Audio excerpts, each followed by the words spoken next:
Adding and subtracting with scientific notation. In this problem it says compute the following and give the answer in scientific notation. So we have first an addition problem, 3.8 times 10 to the third power plus 2.49 times 10 to the third power.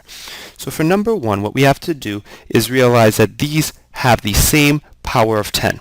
So that means that makes our job of adding very easy. All we have to do is 3.8 plus 2.49. We have to make sure they have the same exponent of 10 when we add or subtract them so that we can just go about our regular addition process.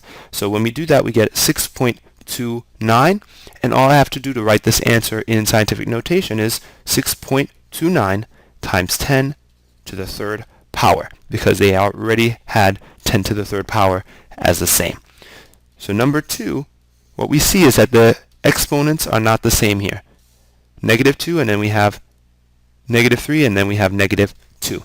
So what I'm going to do is convert one of them to have the same exponent. So I'm going to change the 6.3 times 10 to the -3rd to 0.63 times 10 to the -2nd milliliters.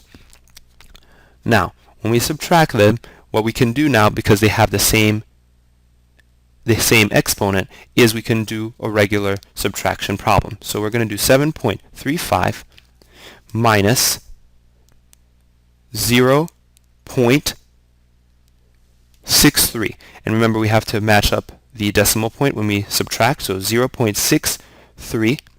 When I subtract 7.35 minus 0.63, I get 6.72.